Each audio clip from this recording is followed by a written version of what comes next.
Hi everybody, wishing you very good day. One better ക്ലബിന്റെ first വീഡിയോയിലേക്ക് എല്ലാവരെയും സ്വാഗതം ചെയ്യും. ഇവിടെ ഇന്ന് നമ്മൾ ഇൻട്രൊഡ്യൂസ് ചെയ്യുന്നത് വളരെ ഇമ്പോർട്ടൻ്റ് ആയിട്ടുള്ള രണ്ട് പ്രോമിനന്റ് പേഴ്സണാലിറ്റീസ് ആണ്. One mister doctor MK Ravivarma sir. Sir Calicut NIT dean ആണ്, ഇന്റർനാഷണൽ റിലേഷൻസ് ആൻഡ് അലൂമിനി. അതോടൊപ്പം സാറിന്റെ കൂടെ പാർട്ടിസിപ്പേറ്റ് ചെയ്യുന്നത് ഡോക്ടർ അരുൺ, ചീഫ് ടെക്നിക്കൽ ഓഫീസറാണ്, ഇലക്ട്രോണിക്സ് എഞ്ചിനീയറാണ് ബാക്ക്ഗ്രൗണ്ട്. ഇവര് ഇൻട്രൊഡ്യൂസ് ചെയ്തിരിക്കുന്ന ഫസ്റ്റ് സ്പിൻ സ്റ്റാർട്ടപ്പ് ആയിട്ടുള്ള ഓപ്റ്റിൻറ്റ് അല്ലെ, ഓപ്റ്റിൻറ്റ് സ്റ്റാർട്ടപ്പിന്റെ ഒരു പ്രോഡക്റ്റ് ആണ് ഇവിടെ ഇൻട്രൊഡ്യൂസ് ചെയ്യുന്നത്. അതുമായി ബന്ധപ്പെട്ടിട്ടുള്ള ഒരു ഡിസ്കഷനാണ് ഇവിടെ നടക്കുന്നത്. Again, once again, we are welcome to the show. Thank you. സാറിനെ കുറിച്ച് നമ്മൾ പറയുകയാണെങ്കിൽ ഒത്തിരി പറയാനുണ്ടാവും. ഹൈ പ്രൊഫൈലാണ്. രണ്ടാമത്തത് അവരെ കാര്യങ്ങൾ സാറിനെ പറയും. Sir can you speak about the path of the entrepreneurship and Yes. about you? Yes. That is very important. Thank you for inviting me. ഞാൻ കോഴിക്കോട് സ്വദേശിയാണ്. കോഴിക്കോട് ആർട്സ് കോളേജിൽ BSc ഫിസിക്സ് ചെയ്ത ശേഷം I move to Hyderabad central യൂണിവേഴ്സിറ്റിയിൽ നിന്ന് MSc കഴിഞ്ഞു. Then I move to Montreal Canada. McGill യൂണിവേഴ്സിറ്റിയിൽ നിന്ന് മറ്റൊരു MSc ചെയ്തു, atmospheric and oceanic sciences. Then I moved to United States for PhD in atmospheric science. അത് കഴിഞ്ഞ് US EPA, Environmental Protection Agency എന്ന് പറഞ്ഞൊരു അവരുടെ ഇവിടുത്തെ പൊല്യൂഷൻ കൺട്രോൾ, യുഎസിന്റെ പൊല്യൂഷൻ കൺട്രോൾ മാതിരിയുള്ള അവരുടെ ഒരു മെയിൻ അവരുടെ office of research and development. അത് US-ലെ ഏറ്റവും കൂടുതൽ PhD ആൾക്കാർ ജോലി ചെയ്യുന്ന സ്ഥലമാണ് റിസർച്ച് ട്രാക്ക്. അതിനകത്താണ് ഇവിടെ അവിടെ ആർക്കേഡിസ് എന്ന് പറഞ്ഞ നെതർലൻഡ്സ് കമ്പനിക്ക് വേണ്ടിയിട്ടാണ് ഞാൻ ജോലി ചെയ്തത്, US EPAക്ക് വേണ്ടി. അപ്പം അവിടെ ഇരുന്ന് മോണിറ്ററിങ് ടെക്നോളജീസിനെ പറ്റി പഠിക്കുകയും എൻ്റെ ബാക്ക്ഗ്രൗണ്ടായ ഓപ്റ്റിക്സും സ്പെക്ട്രോസ്കോപ്പിയും ഉപയോഗിച്ച് എങ്ങനെ നമുക്ക് ഈ മോണിറ്ററിങ് ടെക്നോളജീസിനെ ഇംപ്രൂവ് ചെയ്യാം എന്ന് പഠിക്കുകയായിരുന്നു. 4 വർഷം ജോലി ചെയ്തു. പിന്നീട് യൂറോപ്പിൽ ജോലി ചെയ്ത ശേഷം ഞാൻ NIT-യിൽ 2009 ജോലിക്ക് ജോയിൻ ചെയ്തു. അതിനുശേഷം ഡിപ്പാർട്ട്മെന്റ് ഓഫ് സയൻസ് ആൻഡ് ടെക്നോളജിയുടെയും കേരള സ്റ്റേറ്റ് സയൻസ് ടെക്നോളജി എൻവയോൺമെന്റിന്റെയും പ്രോജക്റ്റുകൾ പല രീതിയിലുള്ള ഒപ്റ്റിക്കൽ ടെക്നോളജി ഡെവലപ്മെന്റിന് വേണ്ടി ഉപയോഗിച്ചു. അങ്ങനെ ആ സമയത്താണ് അരുണിന്റെ കൂടെ Kerala state technology. Actually, Arun is your student. Arun is എന്റെ കൂടെയാണ് നാലാമത്തെ സ്റ്റുഡൻ്റാണ്. അപ്പോൾ അരുണിന്റെ പ്രോജക്റ്റും ഇത് തന്നെയാണ്. ക്ലൈമറ്റ് അഥവാ ക്ലൈമറ്റ് ചേഞ്ച് നമുക്കൊരു വലിയ വിഷയമാണ്. ക്ലൈമറ്റ് ചേഞ്ച് അല്ലെങ്കിൽ പൊല്യൂട്ടൻസ്, ഇത് രണ്ടുമാണ്. അത് രണ്ടും മോണിറ്റർ ചെയ്യാനുള്ള ഗ്യാപ്പ് മനസ്സിലാക്കി അതിലേക്ക് വേണ്ടിയിട്ട് ടെക്നോളജി ഡെവലപ്പ് ചെയ്യുക എന്നുള്ളതാണ് എൻ്റെ റിസർച്ച്. അങ്ങനെ അരുൺ ഉണ്ടാക്കിയ ഇൻസ്ട്രുമെന്റ് ചൈനയിലേക്ക് പോവുകയും അവിടുന്ന് യാങ്സെ റിവർ ഡെൽറ്റ, അവിടെയാണ് ഏറ്റവും കൂടുതൽ പൊല്യൂഷൻ കൂടുതലുള്ളത്. അത് അതിന്റെ ക്ലൈമറ്റ് എഫക്റ്റ് എല്ലാം പഠിച്ചു വന്നു. അതിനോടനുബന്ധിച്ച് പ്രബന്ധത്തിനെ ബേസ് ചെയ്തിട്ടാണ് എനിക്ക് വാസുദേവ് അവാർഡ് കിട്ടിയത് 2022. 2022 given by the Chief Minister of Kerala. It's a Kerala State Science Technology and Environment Fellowship for award. ഇപ്പൊ ഞാൻ പ്രൊഫസറാണ്. 2018 മുതൽ ഞാൻ പ്രൊഫസർ ക്ലാസ്സിലാണ്. professor of physics. Professor of physics. അത് കഴിഞ്ഞ് ഇന്റർനാഷണൽ റിലേഷൻസിന് ചെയർപേഴ്സണായി. പിന്നീട് ഇപ്പൊ ഡീലായി. Many informations are available on website NIT is very official. This Google actually ഉണ്ടാവും. അഡ്മിനിസ്ട്രേറ്റീവ് ഡ്യൂട്ടീസ് കുറെ 18 മുതൽ എടുത്തു തുടങ്ങി. ഇവിടെ ഇന്നോവേഷന് വേണ്ടിയിട്ട് നമുക്ക് NIT-ൽ ഒരു ടെക്നോളജി ബിസിനസ് ഇൻക്യുബേറ്റർ. അപ്പൊ ഞാൻ ആ ഇൻക്യുബേറ്ററിന്റെ ഫാക്കൽറ്റി ഇൻചാർജ് കൂടിയായിരുന്നു 3 വർഷം. അത് കഴിഞ്ഞിട്ടാണ് ഞാൻ അഡ്മിനിസ്ട്രേഷനിലേക്ക് വന്നത്.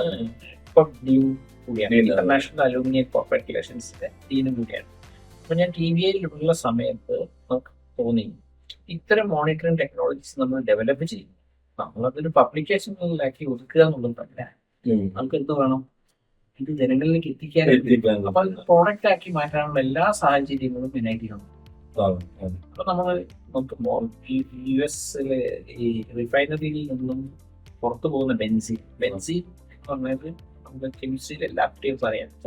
അതൊരു ലിക്വിഡ് ആണ്, അത് ഗ്യാസ് ആയിട്ട് വരാം, വേണമെങ്കിൽ എവാപ്പറേറ്റ് ചെയ്തിട്ട് വരാം. അപ്പം റിഫൈനറികളിൽ ഒരുപാട് ബെൻസിൻ ഉപയോഗിക്കുന്നുണ്ട്. നമ്മൾ കുഴിച്ചെടുക്കുന്ന ഓയിലിൽ ബെൻസിനാണ്. പിന്നെ നമ്മൾ പ്യൂരിഫൈ ചെയ്തതിനു ശേഷം ഈ add benzene to the petrol improve the fuel efficiency.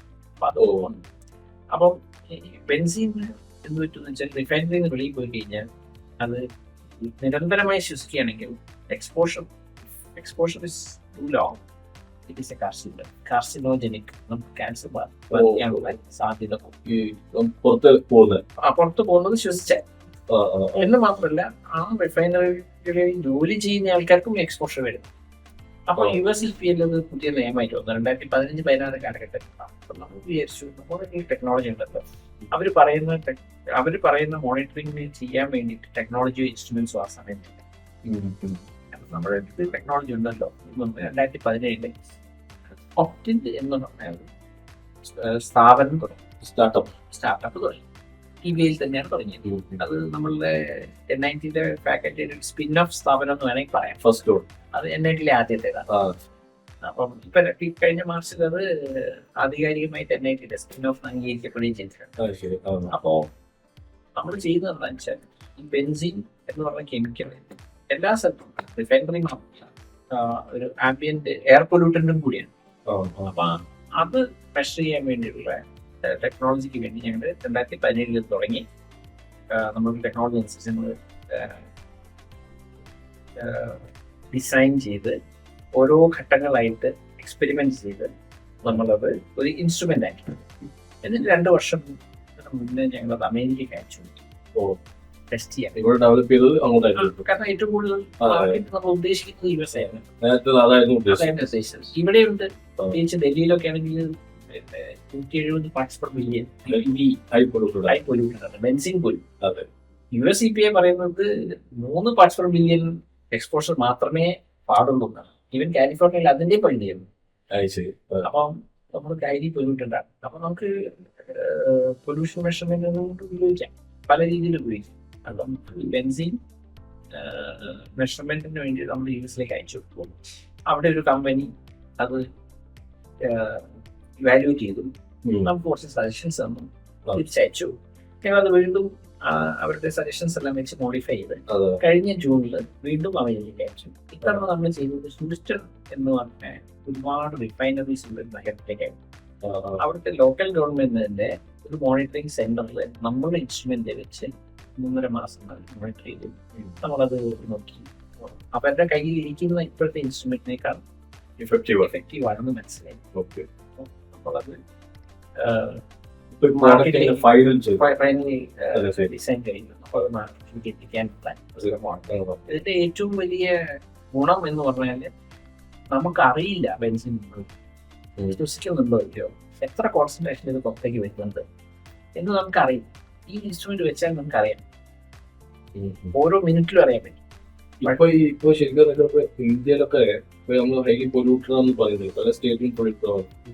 ശരിക്കും അവര് ഗവൺമെന്റ് ഓതോറിറ്റീസിൽ ഇതിനെ കുറിച്ച് കോൺഷ്യസ് അല്ല. Central pollution control board conscious ആണ്. ഇന്ത്യയിൽ ബെൻസിന് നിയമമുണ്ട്, അമേരിക്കയേക്കാൾ സ്ട്രിക്റ്റ് ആണ് ഇന്ത്യയിലെ നിയമം. പക്ഷെ നമുക്കത് ടെക്നോളജി ഇല്ല. മോണിറ്റർ ചെയ്യാൻ പറ്റിയ ഒരു ഡിവൈസുകൾ ഉണ്ട്, പക്ഷെ അത് ഇത്രയും ഫാസ്റ്റ് ആയിട്ടില്ല. 24 മണിക്കൂർ സാമ്പിൾ എടുത്ത ശേഷം ലാബിൽ കൊണ്ടുപോയിട്ട് വെച്ചു. ഇതതില്ല. നമ്മള് എന്റെ റിസർച്ച് ഫീൽഡാണ് ഒപ്റ്റിക്സ്. അതാണ് ഒപ്റ്റിക്സ് ഇന്ത്യയാണ് വെച്ചിട്ട് ഒപ്റ്റിക്സും ഇന്ത്യയും കൂടി ചേർത്തിട്ട് അപ്പം നമ്മള് ഒപ്റ്റിക്സ് വെച്ചിട്ട് അല്ലെങ്കിൽ സ്പെക്ട്രോസ്കോപ്പി വെച്ചിട്ട് മെഷർ ചെയ്ത് കഴിഞ്ഞാൽ അതിന് മറ്റുള്ള ടെക്നോളജിനേക്കാളുള്ള വ്യത്യാസം എന്താ വെച്ചാൽ ഇതിന് കെമിക്കൽ ഉപയോഗിക്കും, ലൈറ്റ് ആണ്. ഈ ഡിവൈസ് വർക്ക് ചെയ്യുന്നത് പവറിലാണ്. ഡിവൈസ് വർക്ക് ചെയ്യുന്നത് ഒപ്റ്റിക്സ് ആണ്. അതിനുള്ളിൽ ലൈറ്റ് ഉണ്ട്, അതിനുള്ള ഒരു സാമ്പിളിംഗ് വോളിയം ഉണ്ട്, അതിനുള്ള ഒരു ഗേജ് ഉണ്ട്. നമ്മൾ സാമ്പിൾ ചെയ്യുന്നത് ഡയറക്റ്റ് ആയിട്ട് വലിച്ചെടുക്കും, അപ്പൊ തന്നെ പറഞ്ഞു കാത്തിരിക്കേണ്ട കാര്യം. മറ്റേതാണെങ്കിൽ സാമ്പിൾ ഒരു പിന്നെ വലിച്ചെടുത്ത് ഒരു പാത്രത്തിലാക്കി ചുമ്മാ പ്രോസസ് കൂടുതലാണ്. അത് ലാബിൽ കൊണ്ടുപോയിട്ട് അത് പ്രോസസ് ചെയ്യാം. അതല്ലെങ്കിൽ കെമിക്കലി റിയാക്ട്, കാരണം ബെൻസിൻ ഒരു സോൾവെന്റും കൂടിയാണ്. കെമിക്കൽ റിയാക്ഷൻസ് കണ്ടുപിടിക്കാൻ പറ്റും. അപ്പം ഇതാണ് ഇപ്പം നമ്മളുടെ ഡെവലപ്പ് ചെയ്ത ഡെവലപ്പ് ചെയ്ത ഇൻസ്ട്രുമെന്റ് ഇതിപ്പോ എവിടെയാണ് ഉദ്ദേശിക്കുന്നുണ്ടെങ്കിൽ അവിടെ കൊണ്ടുവയ്ക്കാം. അവിടുത്തെ ക്യാരി ചെയ്യാൻ പറ്റും. ഫീൽഡിൽ വെക്കാം, പോർട്ടബിൾ പോർട്ടബിൾ ഫീൽഡിൽ മോണിറ്റർ ചെയ്യാം, ഫീൽഡിൽ ഇൻസ്റ്റാൾ ചെയ്യാൻ. യു എസിൽ കാനഡയിൽ മാത്രം ഉള്ള റിഫൈനറീസിൽ നമ്മൾ ഒരു 5000 പ്രോഡക്റ്റ് ആണ് കൊടുക്കാൻ ഉദ്ദേശിക്കുന്നത്. അതിന്റെ അത്രയും പ്രോഡക്റ്റിന്റെ ആവശ്യമുണ്ട്, അത്രയും സ്കോപ്പ് ഉണ്ട്. അപ്പോൾ അതാണ് നമ്മളുടെ. അപ്പം സൊസൈറ്റിക്ക് ഒരു ബെനിഫിറ്റ് എന്താണെന്ന് വെച്ചാൽ നമുക്ക് തന്നെ അറിയാൻ പറ്റുമല്ലോ നമ്മൾ ഉദ്ദേശിക്കുന്നുണ്ടോ. ഈ ശരിക്കും ഈ ഒരു കൺസെപ്റ്റ് ഡെവലപ്പ് ചെയ്യുന്ന മോട്ടിവേഷൻ തന്നെ ആയിരുന്നു അല്ലേ? സോഷ്യൽ ആസ്പെക്ട് ആണ്. Social aspect. അപ്പൊ സോഷ്യൽ ആസ്പെക്ട് ബിസിനസ്സും കൂടി ഉണ്ടെങ്കിൽ then അതെ അതെ അതെ. എന്റെ ഒരു ഇതെന്ന് വെച്ചാൽ നമ്മൾ PhD ചെയ്യുമ്പോൾ വേറെ വന്നാൽ ഒരു പേപ്പർ ആവും അല്ലെങ്കിൽ ഒരു പേഷ്യന്റ് ആവും, അതിനപ്പുറത്തേക്ക് പോകുന്നില്ല. അപ്പൊ സാറിന്റെ കൂടെ ജോയിൻ ചെയ്തപ്പോ സാർ ആദ്യം ചോദിച്ച ചോദ്യം PhD കഴിഞ്ഞിട്ട് എന്ത് ചെയ്യണം എന്നുള്ളതായിരുന്നു. അവിടെ ഇറങ്ങാന്ന് പറഞ്ഞു. അന്ന് ഞാനത് അത്ര കാര്യമാക്കില്ല. പക്ഷേ മനസ്സിൽ വെച്ചാൽ സാറെ കുറിച്ച് ഞാൻ പഠിച്ചിട്ടുണ്ട്. സാറിന്റെ ഒരു ഹൈ പ്രൊഫൈലാണ് അല്ലേ? ശരിക്കും ഞാൻ പറയുന്നത് പല കാര്യത്തിൽ ഇടപെടുന്നുണ്ട്. അതെ അതെ അതെ. പിന്നെ അത് മാത്രമല്ല NIT-ന്റെ ഡീനാണല്ലോ. സ്വാഭാവികമായിട്ടും സാറ് ഡെവലപ്പ് ചെയ്ത പ്രോഡക്റ്റിന് എന്തായാലും മാർക്കറ്റിൽ കാരണം അതെ NIT അംഗീകരിച്ച സാധനമാണ്. രണ്ടാമത്തത് ഇത് പാറ്റന്റ് ഓൾറെഡി പാറ്റന്റ് ഉള്ളതാണ്, ഇന്ത്യൻ പാറ്റന്റ് ഉള്ളതാണ്, അമേരിക്കൻ പാറ്റന്റ് ഫയൽ ചെയ്തിട്ടുണ്ട്. അപ്പൊ ഇത്രമാത്രം ഇമ്പോർട്ടൻസ് അല്ലെങ്കിൽ ഇത്രമാത്രം അതിന്റെ ആ ഒരു ഡിവൈസിന് കിട്ടുന്ന ഒരു പ്രസക്തി ഉണ്ടല്ലോ. ശരിക്കും നമുക്ക് എങ്ങനെ നമുക്ക് ഈ കമ്മ്യൂണിറ്റിയിൽ നമുക്ക് എന്തെങ്കിലും കൂടി മോട്ടിവേഷൻ വലിയൊരു ഘടകമാണല്ലോ. അതിന് പല ആസ്പെക്ട്. ഉദാഹരണം ഇപ്പൊ പഴയ പോലെ ഒന്നല്ല ഓയിൽ കമ്പനീസ്. അവരുടെ തന്നെ വർക്കേഴ്സിന്റെ എക്സ്പോഷർ അവർക്ക് ഒരു പ്രശ്നമാണ്. അപ്പൊ ഇത്തരം ഒരു ഇൻസ്ട്രുമെന്റ് ഉണ്ടെങ്കിൽ അവർക്ക് എക്സ്പോഷർ ആവുന്നുണ്ടോ എന്ന് അറിയാൻ കഴിയും. പിന്നെ ചുറ്റുപാടുള്ള കമ്മ്യൂണിറ്റികൾക്ക് മെഷർ ചെയ്യാൻ. അല്ല അതുപോലെ തന്നെ ഈ കമ്പനികളില് അവിടെ ജോലി ചെയ്യുന്ന ആളുകൾക്ക് ഈ സാർ പറഞ്ഞ മാതിരി ഇത്രമാത്രം പിന്നെ അന്തരീക്ഷം മലിനീകരണം നടക്കുമ്പോൾ അനുസരിച്ചിട്ട് എന്താ വെച്ചാൽ അവരുടെ സേഫ്റ്റിനെ ബാധിക്കുന്നത്. പിന്നെ ഈ ഇങ്ങനെ ബ്രീത്ത് ചെയ്യുമ്പോൾ അതൊരു ക്യാൻസറിന്റെ സാധ്യത ഉണ്ടോ ഇല്ലയോ എന്ന് അറിയാലോ. അറിയാം അല്ലെ? ഇതിന്റെ ഹെഡ് ഇൻഫാക്ട് വളരെ വെൽ സ്റ്റഡീഡാണ്. അപ്പൊ ഇത്ര BPM ബെൻസിൻ ഇത്ര മണിക്കൂർ ശ്വസിച്ചാൽ ക്യാൻസർ വരും എന്നുള്ളൊരു സ്റ്റഡീസ് ഉണ്ട്. അതുകൊണ്ടാണിത്. ഇപ്പൊ നിലവിലുള്ള മിഡിൽ ഈസ്റ്റിലായാലും ഇന്ത്യയിലായാലും അവിടെ എംപ്ലോയീസിന്റെ കാര്യത്തിൽ എല്ലാവരും വളരെ കോൺഷ്യസ് ആണ്. Very important. മിഡിൽ ഈസ്റ്റിൽ പറഞ്ഞ ഓരോ കമ്പനികളും അവരുടെ തൊഴിലാളികളുടെ സേഫ്റ്റി ഇപ്പൊ കുറച്ചും കൂടി പിന്നെ കോൺഷ്യസ് ആണ്. അതെ അതെ. അങ്ങനത്തെ കമ്പനികൾക്കൊക്കെ ഒരുപാട് ഉപയോഗപ്പെടുന്നതാണ്. പിന്നെ കമ്മ്യൂണിറ്റീസും ഈ റിഫൈനറികൾക്കെല്ലാം ചുറ്റും താമസിക്കുന്ന കമ്മ്യൂണിറ്റീസ് അവർക്ക് വേണ്ടി ഒരെണ്ണം വാങ്ങി വെക്കാം. അവർക്കറിയാം. നോൺ ഗവൺമെന്റ് പിന്നെ പൊല്യൂഷൻ കൺട്രോൾ ബോർഡിന് വാങ്ങാം. അതെ. ഏറ്റവും മാൻഡേറ്ററി ഉണ്ട്. ബെൻസിന്റെ മാൻഡേറ്ററി മെഷർമെന്റ് ഉണ്ട്. പക്ഷെ നമുക്ക് ഇൻസ്ട്രുമെന്റ് ഇല്ലാത്തതുകൊണ്ട് ഉള്ളത് വെച്ച് മെഷർ ചെയ്യുന്നത്. അതായത് 24 മണിക്കൂർ ആവറേജ് എടുത്ത് എന്തായാലും കുറഞ്ഞു നിൽക്കും. ഇത് ബെൻസിന്റെ എക്സ്പോർട്ട് വരുന്നതെന്ന് വെച്ചാൽ പ്ലൂംസ് ആയിട്ട് വരുമ്പോഴാണ്, ഇമിറ്റ് ചെയ്യുന്ന പ്ലൂംസ് ആയിട്ട് വരുമ്പോഴാണ് നമ്മൾ വിശ്വസിക്കുന്നത്. നമ്മൾ അറിയില്ല 24 മണിക്കൂർ ഓൾറെഡി നമ്മുടെ അന്തരീക്ഷം മൊത്തം പൊല്യൂട്ടഡാണ്. അല്ല അതാണ് ഇതിന്റെ പ്രസക്തി. റിയൽ ടൈം ആയി റിയൽ ടൈം ഓരോ മിനിറ്റിലും വാല്യൂ തരും. ഏറ്റവും വലിയ പ്രസക്തി അവിടെ മിനിറ്റ് നമുക്ക് അത് അബ്സല്യൂട്ട് റിപ്പോർട്ട് എടുക്കാൻ പറ്റും. അതെ, അത് അബ്സല്യൂട്ട് ആണ്. അതിന് കാലിബ്രേഷൻ എന്ന് പറഞ്ഞാൽ തുറന്ന് ചെയ്യേണ്ടത് ഒപ്റ്റിക്കൽ മെഷർമെന്റ് ആയതുകൊണ്ട് നമുക്ക് കൃത്യമായിട്ട് പറയാൻ പറ്റും കാലിബ്രേറ്റ്. ഇനിയിപ്പോ അങ്ങനത്തെ ഫൈൻഡിങ്സ് ഇങ്ങനെ ഈ ബെൻസിന്റെ കണ്ടന്റ് ഉണ്ട് എന്ന് നമ്മൾ ഫൈൻഡ് ഔട്ട് ചെയ്താൽ പിന്നെ അതിന്റെ സൊല്യൂഷൻ എന്താണ്? ഗവൺമെന്റും അല്ലെങ്കിൽ ആ കമ്പനികളെ സഹായിക്കാനും പറ്റില്ല. കാരണം ചില സമയത്ത് ഈ പ്രോസസ്സിന് എന്തെങ്കിലും തകരാറുണ്ടായി കഴിഞ്ഞാൽ, ചില സമയത്ത് ഓവറായിട്ട് ബെൻസിൻ ഉപയോഗിച്ച് കഴിഞ്ഞാൽ, കാരണം ഇത് 1% ആഡ് ചെയ്യുന്നുണ്ടല്ലോ പെട്രോൾ, നാച്ചുറലി ഓയിലിൽ നിന്ന് വരുന്നുണ്ട്, കൂടെ നമ്മളെ ആഡ് ചെയ്യുന്നുണ്ട് എഫിഷ്യൻസി കൂട്ടാൻ വേണ്ടിയിട്ട്.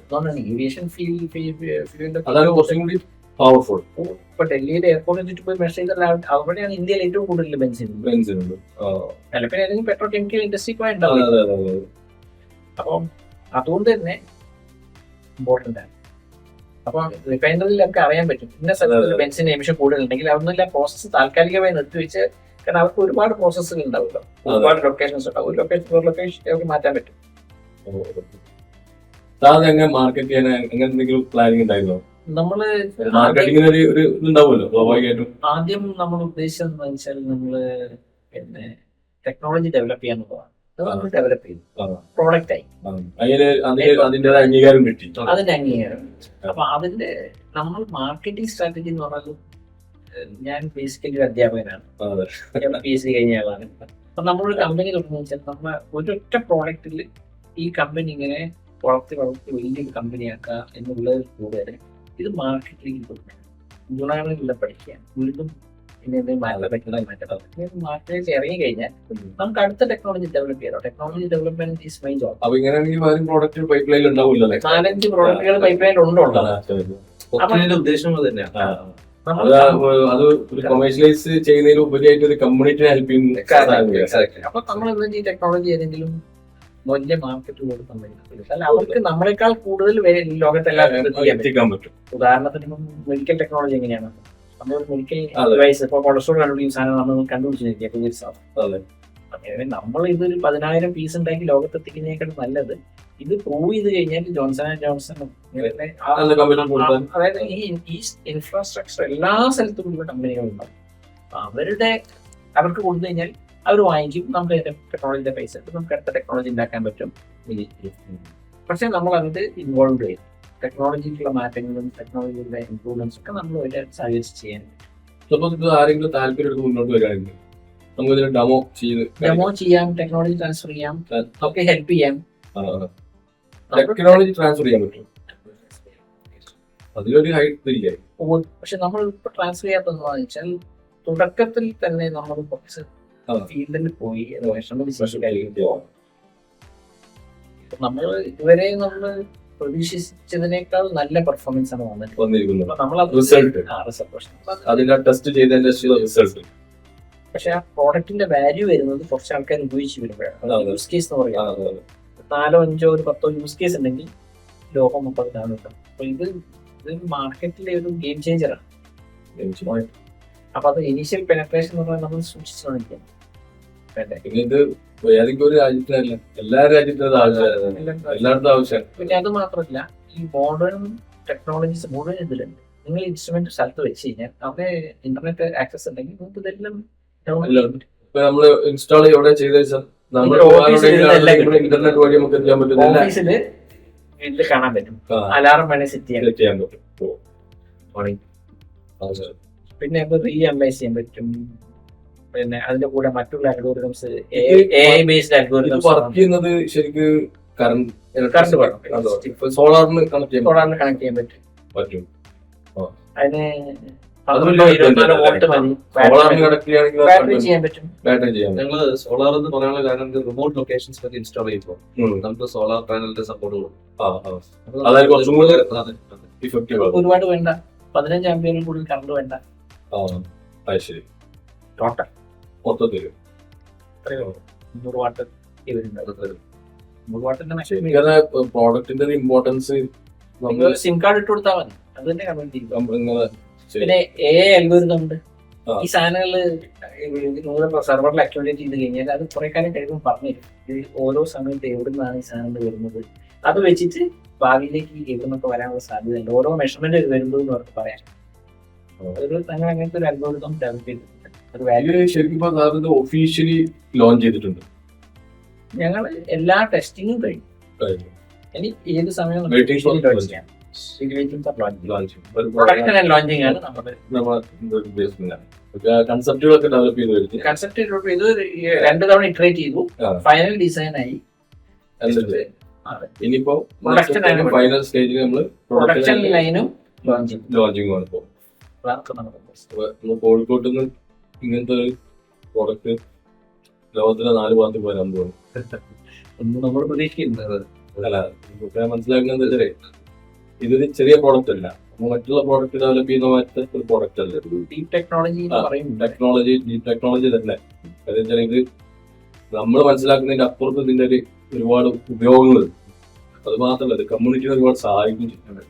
ഈ മോഡേൺ ടൈമിൽ പല കമ്പനികൾക്ക് ആവശ്യം. പിന്നെ ഇപ്പൊ എല്ലാ കമ്പനികളും അവരുടെ എംപ്ലോയീസിന്റെ സേഫ്റ്റി ഒരു പ്രധാന ഘടകമായിട്ട് സേഫ്റ്റി, കമ്മ്യൂണിറ്റിയിലെ അതെ വെൽനെസ്, പൊല്യൂഷൻ കൺട്രോൾ നമ്മള് ആണ് നമ്മളുടെ മെയിൻ. അതെ പൊല്യൂഷൻ എന്ന് പറഞ്ഞിട്ടുണ്ടെങ്കിൽ ഇത്രമാത്രം ബാധിച്ച ഒരു സമയം ഉണ്ടായിട്ടില്ല. നമുക്ക് ഒരുപാട് വണ്ടികൾ ഇറങ്ങുന്നുണ്ട്, പല രീതിയിലുള്ള ആക്ടിവിറ്റീസ് മാർക്കറ്റിൽ നടക്കുന്നുണ്ട്. പക്ഷെ അതുകൊണ്ടൊക്കെ സംഭവിക്കുന്നതിന്റെ ഒരു റിസൾട്ട് എന്ന് വെച്ചാൽ ഹൈലി പൊല്യൂട്ടഡ് ആണ്. ഇതിന്റെ ഒരു സ്റ്റഡി പറയുകയാണെങ്കിൽ പണ്ട് ഒരു ക്യാൻസർ ഹോസ്പിറ്റൽ ഉണ്ടായിരുന്നില്ല കേരളത്തിൽ. അതെ. ഇന്നവിടെ നമ്മുടെ കോഴിക്കോട്ടിൽ MBR ആയി. അതെ. തൊട്ടപ്പുറത്ത് കണ്ണൂര് ക്യാൻസർ ഹോസ്പിറ്റൽ. സോ ഇതൊക്കെ ഈ പൊല്യൂഷൻ, ഈ ബെൻസിന്റെ ഉയർച്ച കൊണ്ടുണ്ടാവുന്ന നമ്മള് ശരിക്കും ഈ പൊല്യൂഷന്റെ ഒരു എത്രത്തോളം അത് ബാഡ്ലി ഇഫക്റ്റ് ആവുന്നുണ്ട് എന്നുള്ളത് നമ്മളിവിടെ ഈ ഹോസ്പിറ്റലിന്റെ എണ്ണം കുടുംബത്തിന് മനസ്സിലാക്കിയാണ് അല്ലേ. അതിന് വേറെ ആസ്പെക്ട് ഉണ്ട്. നമ്മൾ കുറെ കൂടി ഹെൽത്ത് കോൺഷ്യസ് ആണെന്നുള്ളതും കൂടി ഉണ്ട്. ഹെൽത്ത് കോൺഷ്യസും ആണ്. പിന്നെ ഇതിനെ ചൂഷണം ചെയ്യാൻ കുറെ ആൾക്കാരും ഉണ്ട്. ഉണ്ട്, ആവശ്യമുണ്ട്, കോൺഷ്യസും ആയി, അതെ മാർക്കറ്റായി. ശരിക്കും പറഞ്ഞാൽ ഈ പ്രോഡക്റ്റ് കൊണ്ടത് കുറച്ചുകൂടി നന്നായിട്ടും എല്ലാവർക്കും ജനങ്ങളിലേക്ക് എത്തിക്കുക. ജനങ്ങളല്ല, ജനങ്ങളുമായിട്ട് ബന്ധപ്പെട്ട കമ്മ്യൂണിറ്റികളും കമ്പനികളും അതെ അതെ ഒരു B2B പ്രോഡക്റ്റ് ആണ്. B2B product. അപ്പം നമ്മളോട് ഓൾറെഡി ഞങ്ങളുടെ ഹ്യൂസ്റ്റണിൽ ഈ മാർക്കറ്റിംഗ് അല്ല, നമ്മൾ ടെക്നോളജി ഡെമോൺസ്ട്രേഷൻ ചെയ്ത കമ്പനികൾ, അതായത് അവരുടെ ഗവൺമെന്റ് നമ്മൾ ചോദിച്ചിട്ടുണ്ട്. ഈ പറഞ്ഞ രീതിയിൽ നമുക്ക് ഇതിന്റെ ക്വാളിറ്റി കമ്മ്യൂണിറ്റിക്ക് ലൈഫ് സ്റ്റൈലിൽ ഒരുപാട് മാറ്റങ്ങൾ വരുത്താൻ സഹായിക്കുന്ന ഷോക്കേസ് ചെയ്യേണ്ട ശരിക്കും ഒരുപാട് നമ്മൾ പ്രോഡക്റ്റിനെ ഇൻട്രൊഡ്യൂസ് ചെയ്യാൻ ശ്രമിക്കുമ്പോൾ ഇങ്ങനത്തെ പ്രോഡക്റ്റ് ആദ്യമായിട്ടാണ്. ഗ്യാപ്പ് കണ്ടിട്ട് ആ ഗ്യാപ്പിന് വേണ്ടി ഉണ്ടാക്കി. ഇതൊരു ഡിഫറെന്റ് പ്രോഡക്റ്റ് ആണ്. രണ്ടാമത്തത് ഈ പ്രോഡക്റ്റിന്റെ പിന്നിൽ നിൽക്കുന്ന പേഴ്സണാലിറ്റീസ് വെരി ഇമ്പോർട്ടന്റ്. അത് ടെക്നോളജി ഡെവലപ്മെന്റിന്റെ ഭാഗമായിട്ട് അതിന്റെ മാർക്കറ്റിംഗ് വേറെ ഉണ്ടാവും. Actually there is no words to appreciate you. Thank you. We are doing our job. അതെ. നേരത്തെ പറഞ്ഞ പോലെ എല്ലാ അധ്യാപകരും റിസർച്ചേഴ്സും പേപ്പർ പബ്ലിഷ് ചെയ്ത് നടക്കി. They are keeping some errors. നമ്മൾ ആ ട്രാൻസ്ലേഷണൽ റിസർച്ച് എന്ന് പറഞ്ഞ ഒരു മാൻഡേറ്റ് ഇപ്പം നമ്മളെപ്പോലുള്ള institutes of national importance NIT അങ്ങനത്തെ ഒരു സ്ഥാപനമാണ്.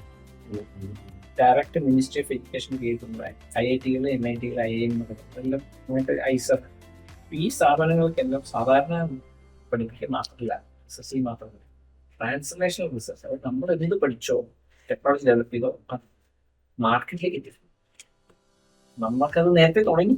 ഇതിപ്പോ NIT-ന്റെ ഫസ്റ്റ് സ്പിൻ ഓഫ് സ്റ്റാർട്ടപ്പ് ആയതുകൊണ്ട് സ്വാഭാവികമായിട്ടും അതിന്റെ ഒരു റെക്കഗ്നേഷൻ ഭയങ്കര സംഭവമാണ്. അതെ അതെ അല്ലേ? അത് നമ്മുടെ ഇന്ത്യ